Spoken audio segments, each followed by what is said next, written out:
Hello, good morning, students. I am Mukesh Kumar. I welcome you in our online classes. We had started our second lesson from the first flight book named Nelson Mandela Long Walk to Freedom. तो जो हमने कल पढ़ा था वो जो कि उनकी जो शपथ उन्होंने ग्रहण की थी उसी भाषण में से उसी जो उन्होंने एक लेक्चर दिया था उसी में से कुछ एक ये लाइनें उसमें दी गई हैं, कुछ का कुछ हिस्सा है। ओके, तो कल जो जहाँ से हमने फिनिश किया था वहीं से शुरू करेंगे। जैसे कल एक पहला जो लास्ट था वो थोड़ा पढ़ लेते हैं। Today all of us do by our presence here confer glory and hope to newborn liberty out of experience of an extraordinary human disaster that lasted too long. कह रहे कि जो हमें अभी स्वतंत्रता मिली है हम उसका सम्मान करते हैं और उसको होप देते हैं। और इन सभी अनुभवों के बाद किनके, जो कि एक्स्ट्रा ऑर्डिनरी, जो कि बहुत ज़्यादा जो ह्यूमन डिजास्टर हुआ था, इंसानों के साथ बहुत ज़्यादा भेदभाव हुआ था या उनके साथ जैसे, क्योंकि कोई भी चीज़ आपको इतनी इजीली नहीं मिल जाती, आपको इस बात का पता होना चाहिए। ओके, तो ये जो असाधारण इंसान की जो विपत्ति डिजास्टर में जो उसको नुकसान या जो उसको विपत्ति हुई थी, कह रहा है कि जो बहुत समय तक चली थी। Okay, human disaster that lasted long, बहुत लंबे समय तक चली थी। मस्ट बी बोर्न और सोसाइटी, एक ऐसी सोसाइटी का जन्म होगा of which all humanity will be proud, जिसके ऊपर हर इंसान, हर ह्यूमैनिटी सारी की सारी उसके ऊपर क्या करेगी, प्राउड फील करेगी, गर्व महसूस होगा सभी लोगों को। अब आगे शुरू करते हैं। We who were outlaws not so long ago. वो कह रहा है कि वी मैंने हम, वो कह रहा है वी मतलब उन सभी जो ब्लैक पीपल थे उन सभी की तरफ एड्रेस करके कह रहा है कि we who were outlaws. Outlaws का मतलब क्या होता है? आउटलॉज का मतलब होता है जिनको अवैध समझा जाता है। ठीक है, टू मेक समथिंग इलीगल। तो वो कह रहा है कि हमें जो कि अवैध समझा जाता था, नॉट सो लॉन्ग अगो, ज़्यादा पुरानी बात नहीं है। हैव टुडे मतलब नॉट सो लॉन्ग अगो मतलब कुछ ज़्यादा लंबी बात नहीं, ज़्यादा पुरानी बात नहीं है, हमें आउटलॉज समझा जाता था। Have today been given the rare privilege, और हमें आज ये जो कि रेयर मैंने दुर्लभ, प्रिविलेज मैंने विशेषाधिकार, जो कि आज हमें विशेषाधिकार मिला हुआ है। टू बी होस्ट, होस्ट मतलब किसी भी प्रोग्राम को होस्ट करना। To be host to the nations of the world on our own soil.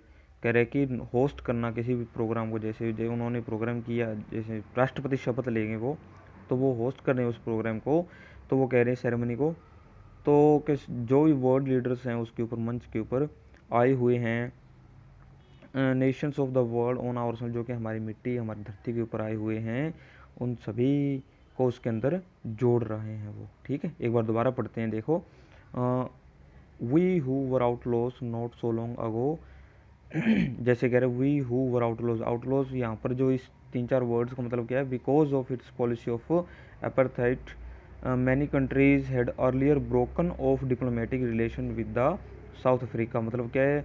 Apartheid होता था जिस वजह से जो बहुत सी डिप्लोमेटिक जो कंट्रीज थी उन्होंने उनके साथ रिलेशन जो है वो तोड़ लिए थे, उनके साथ कोई भी बिजनेस नहीं करते थे, ना ही कोई और डील उनके साथ कोई होती थी।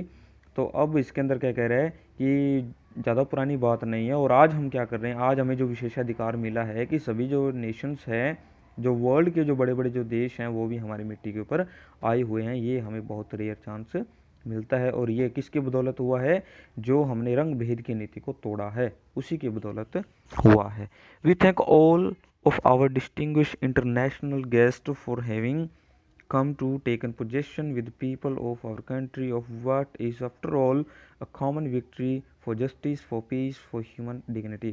अब कह रहा है कि हम सभी का धन्यवाद करते हैं। वी थैंक ऑल, ठीक है, हम सभी का धन्यवाद करते हैं। डिस्टिंग्विश मैंने सम्मानित, इंटरनेशनल अंतर्राष्ट्रीय हो गया, गेस्ट जो वहाँ के गेस्ट आए हुए थे, मेहमान आए हुए थे, ठीक है, जो इंटरनेशनल लेवल के बिल्कुल सम्मानित जो मेहमान आए हुए थे वो उनका धन्यवाद कह रहे हैं कि having come to taken position, जो विशेष अधिकार जो उनको जो अधिकार मिला था, किसका?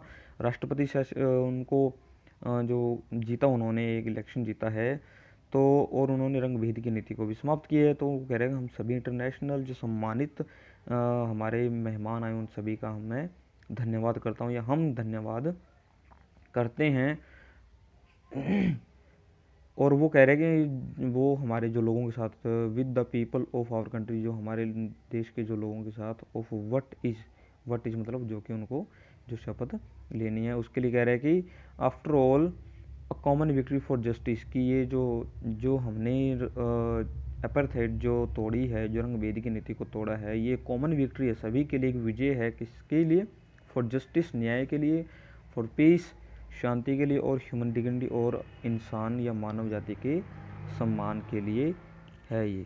ओके, नेक्स्ट है we have at last achieved our political emancipation. We have at last, अंत में मतलब ये अभी, जैसे कह रहे कि एट लास्ट हमने क्या किया है, एट लास्ट अचीव्ड मैंने प्राप्त करना या कुछ अचीव करना, ठीक है।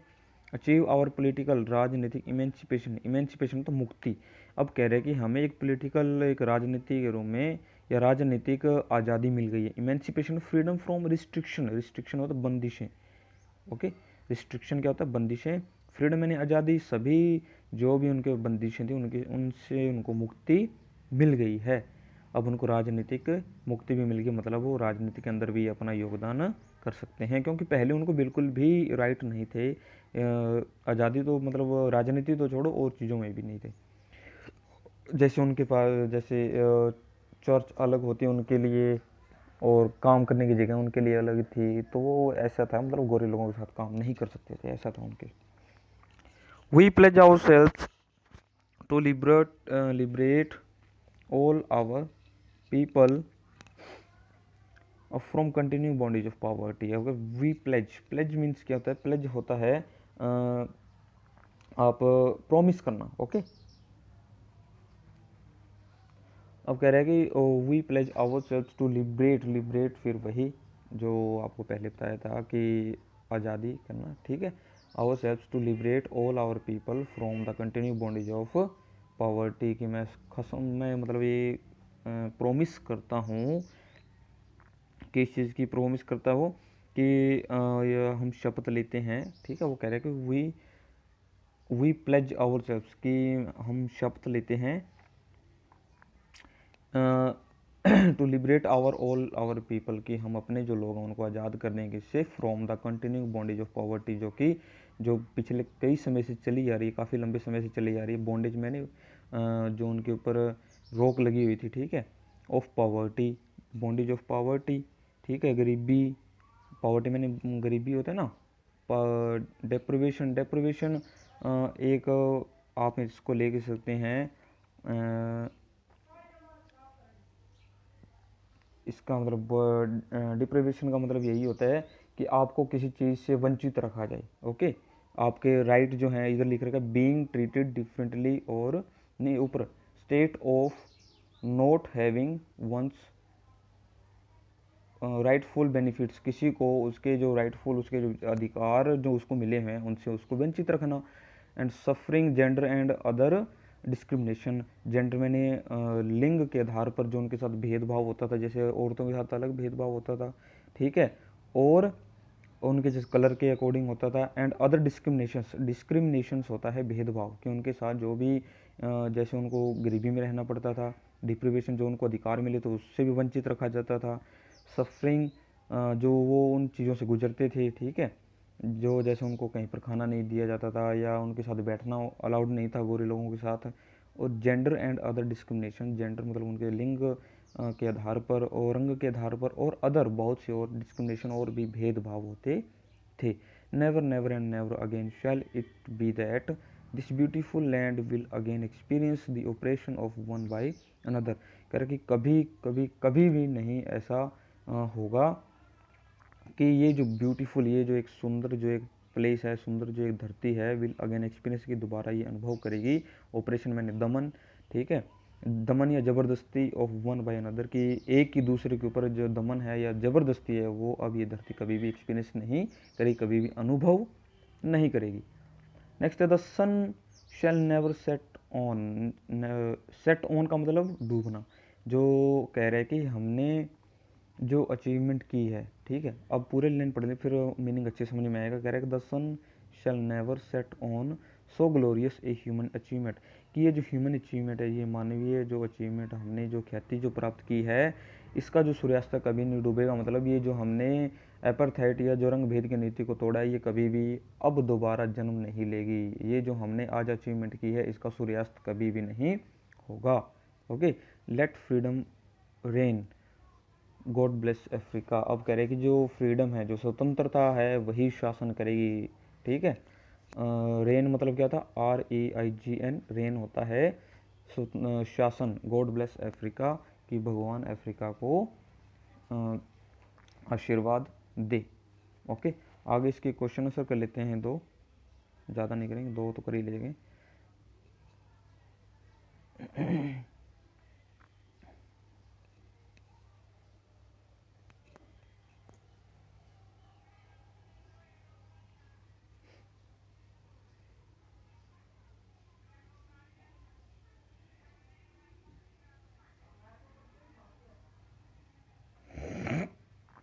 Okay, where did the ceremonies take place, जो सेरेमनीज थी वो कहाँ होती थी। टेक प्लेस मतलब कहाँ वो करी जाती थी, सेरेमनीज कहाँ पर होती थी।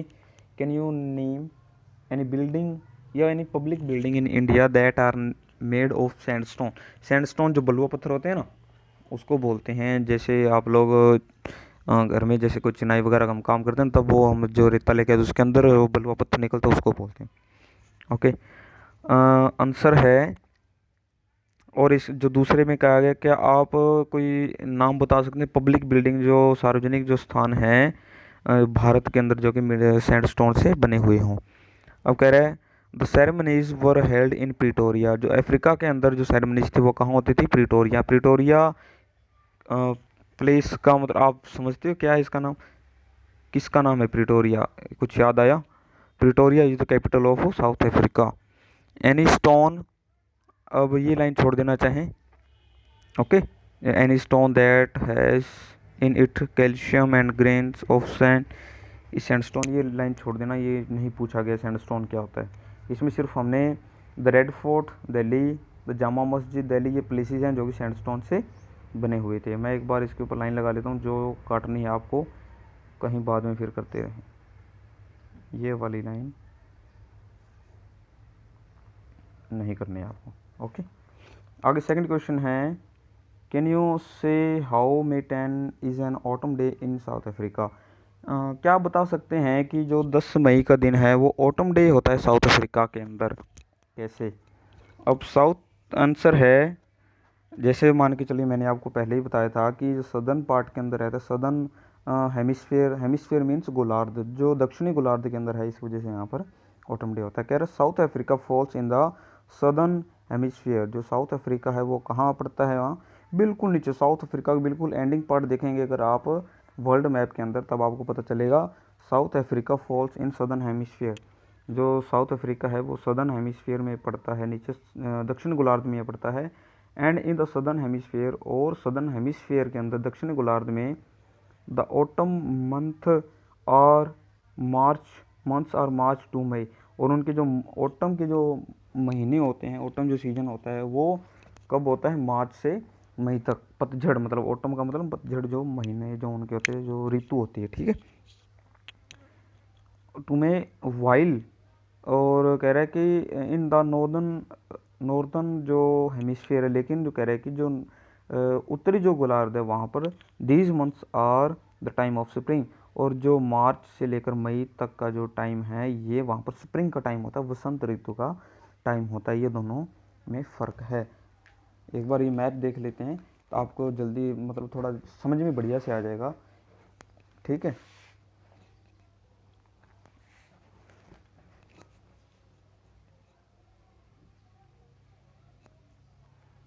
ठीक है, ये आपको वर्ल्ड मैप दिखाई दे रहा होगा इजीली। तो आप ये देख सकते हैं, ये साउथ अफ्रीका है। ठीक है, ये पूरा पूरा अफ्रीका आपका जो कॉन्टिनेंट है, और ये बिल्कुल नीचे, थोड़ा सा नीचे लेके जाएंगे, देखिए साउथ अफ्रीका, ये प्रिटोरिया कैपिटल है। ठीक है, ये ध्यान से देख लेना, ये देखो, और ये वाली आप देख सकते हो अच्छे से, ये जो 0 डिग्री वाली है। ठीक है, भूमध्य रेखा जिसको आप ऊपर, ये रहा भूमध्य रेखा, ट्रॉपिक ऑफ कैंसर, ये आपकी मकर रेखा आ जाती है। और ये देखो बिल्कुल दक्षिणी गोलार्ध में, इसलिए ये यहाँ से और यहाँ का बहुत फ़र्क है। यहाँ अगर स्प्रिंग होगी तो यहाँ ऑटम होगा, यहाँ पर जो सीज़न उनके उल्टे रहते हैं। Okay, thanks, have a nice day.